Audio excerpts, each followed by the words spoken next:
ሰላም ጤና ይስጥልን የረከቦት አድማጮች እንደምን አላችሁ? ዛሬ ሚያዝያ 17 ቅዳሜ በአርኪ ኢቨንት ኦርጋናይዜሽን በተዘጋጀው የሪል ስቴት ኤክስፖ ላይ ተገኝተን ነበር። መስቀል ፍላወር በሚገኘው ሳይታቸው አልሚ ሪል ስቴት ቁልፍ ማስረከብ ስነስርዓት ያደርጉ ነበረ። በጣም ጥሩ ዝግጅትም ነበር። የሪል ስቴቱ ባለቤቶችም በጣም በቃላቸው መሰረት ተገኝተው ብዙሃኑን ደንበኞቻቸውን አስደስተዋል። ቁልፍ በመስጠት በማስረከብ ትልቅ ስራ ነበር የሰሩት።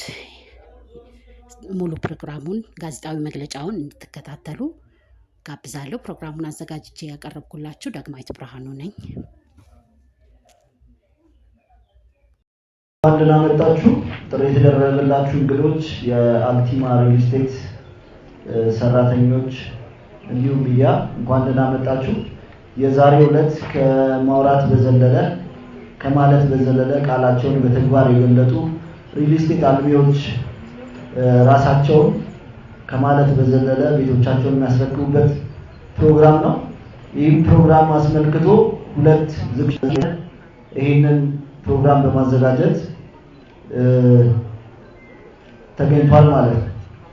ያው አርኪ ኢቨንት ኦርጋናይዘር እንደሚታወቀው የኢትዮጵያ ሪል ስቴት ዘርፍ ላይ ኢቨንት ኦርጋናይዝ በማድረግ ይታወቃል።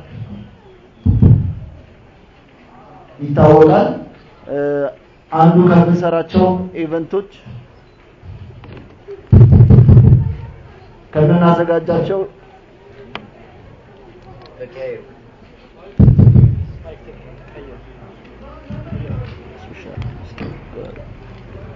ከምናዘጋጃቸው ኢቨንቶች መካከል ኢትዮ ሪል ስቴት አዋርድ ታውቃላችሁ፣ አርኪ ሆም ኤክስፖ እንዲሁም የተለያዩ ኢቨንቶችን እንደዚህ በቃላቸው ከሚገኙ ሪል ስቴት አልሚዎች ጋር እናዘጋጃለን።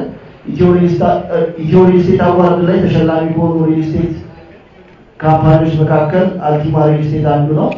እኛም የልፋታችንን ውጤት የመሸለማችንን ውጤት እንዲህ ባለ ፕሮግራም ከማለት በዘለለ ሰርቶ በማስረከብ ተገልጦ አሳይቶናል። በዚሁም ማመስገን እንፈልጋለን አልቲማ ሪል ስቴትን። ያው የሚዘጋጀው ፕሮግራም ይሄኛው አሁን ያለንበት ሳይት ቱሊፕ ሆቴል ጀርባ የሚገኘው ሳይት አልቆ ለደንበኞች ይረከባል። ሁለተኛው ሪል ስቴት ፕሪሚየም ሳይት ተብሎ የሚጠራው G+20 ህንፃ ኤክስፖን ለማስጀመር ነው ማለት ነው።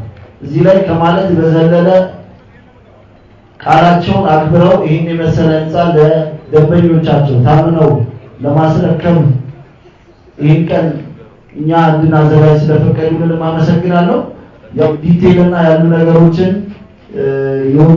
የዋጋ ኦፈሮችን ዳግም አንዳንድ ነገር ይለናል። ወደ ዳግም እንሄዳለን።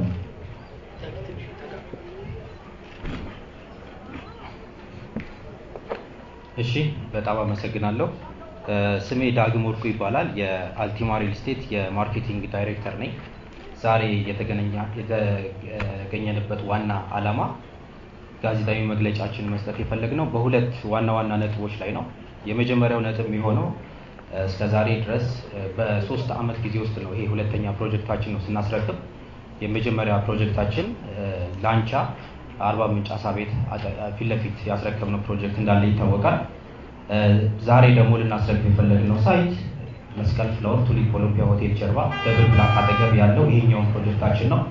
ይሄ ፕሮጀክት ለመስራት ሙሉ ለሙሉ 2 ዓመት ጊዜ ውስጥ ነው ያጠናቀቅነው እና ይሄንን ፕሮጀክት ደግሞ ሰርቪሶች እንደ መብራት፣ የከርሰ ምድር ውሃ፣ ባክአፕ ጀነሬተር እንደዚህ የሚያስፈልጉ ነገሮች ጠቅላላ አጠናቀን ነው ለዛሬ ቀን ያደረስነው። ስለዚህ እንደ ሪል ስቴት ለኛ ዛሬ የምንኮራበት ቀን ነው ብለን መናገር እንችላለን። ስለዚህ ይህንን ሳይት G+12 ሲሆን በቂ የመኪና ማቆሚያ አድርገን የጨረስነው ፕሮጀክታችን ነው። ስለዚህ ለደንበኞቻችን እንኳን ደስ አላችሁ ማለት እንፈልጋለን ማለት ነው። ሁለተኛ ደግሞ ዛሬ የተገናኘንበት ዋነኛ ዓላማ አራተኛ ፕሮጀክታችን ቱሊፕ ኦሎምፒያ ሆቴል አጠገብ ዋናው መንገድ ላይ አዲስ ሳይት ላውንች አድርገናል። ይሄ ሳይት ከዚህኛው የሚለየው አንደኛ በሎኬሽን ከዚህ የተሻለ ቦታ ላይ መቀመጡ ነው። ሁለተኛ ደግሞ ሙሉ ለሙሉ በጥራትም በፍጥነትም ከዚህ የተሻለ አድርገን ለመስራት ሙሉ ፕሮግራማችን ጨርሰን የኤክስካቬሽን ስራ አራተኛ ቤዝመንት ላይ በጥቂት ወራት ውስጥ ያደረስነው ፕሮጀክት ነው ማለት ነው። እዚህ ፕሮጀክት ላይ አሁን ባለው ከወጣው ዋጋ በተጨማሪ ለ5 ቀን ኤክስፖ አዘጋጅተናል። የሽያጭ ኤክስፖ እዚህ ኤክስፖ ላይ የሚመጡ ደንበኞች የተሻለ የዋጋም ሆነ ያከፋፈል ጥቅም እንዲኖራቸው ብለን እንዳጠቃላይ እስከ 1 ሚሊዮን ብር የሚደርስ ከእያንዳንዱ ቤት ላይ የቅናሽ ያስቀመጥነዋል። ስለዚህ ይህንን ደንበኞች እንዲጠቀሙ እንዲመለከቱ በማሰብ ነው መግለጫ ያዘጋጀ ነው። ስለዚህ ለመጣችሁ የሚዲያ አካላት በጣም ማመስገን እንፈልጋለን። ይህን ይመስላል።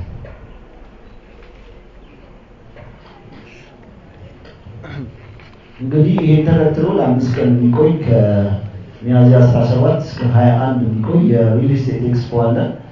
እሱም የሚካሄደው ከቱሊፕ ሆቴል አጠገብ እዛው ሳይቱን እያየን ቤታችን ምን ይመስላል፣ የወደፊት ደግሞ ቢዝነሳችን ይሄ ህንፃ ነው፣ ቃላቸውን በተግባር እውነትም በተግባር ያሉትን ነገር ቃላቸውን በተግባር የገለጹ አልሚዎች ናቸው። ይህንንም ነገር ሚዲያዎች እንድታስተላልፉልን እንፈልጋለን። እንደዚህ አይነት አልሚዎች ሲገኙ አብረን እንቆማለን። ሁሌም እንዳርኪ እናበረታታለን። ኢትዮ ሪል ስቴት አዋርድ ለእነዚህ አይነት አልሚዎች በእርግጥ ይገባቸዋል። ስለዚህ እናመሰግናለን። የልፋታችን ውጤት ያው ፍሬ አፍርቶ አይተነዋል።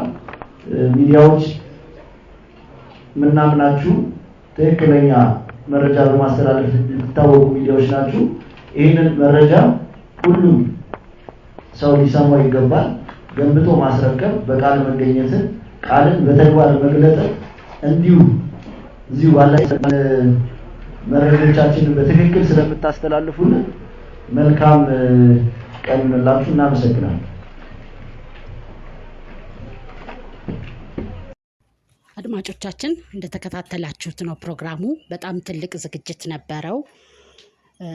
እኛም በጣም አመስግነናል። ተጋብዘን ተገኝተን በማየታችን ይሄንን ምስክር በመሆናችን እንዳያችሁት ነው። እንግዲህ ቤት መግዛት የምትፈልጉ ወደ አልሚ ሪል ስቴት መሄድ ትችላላችሁ። ፕሮግራሙን አዘጋጅቼ ያቀረብኩላችሁ ዳግማዊት ብርሃኑ ነኝ። በሌላ ፕሮግራም እስክንገናኝ ደህና ሰንብቱ።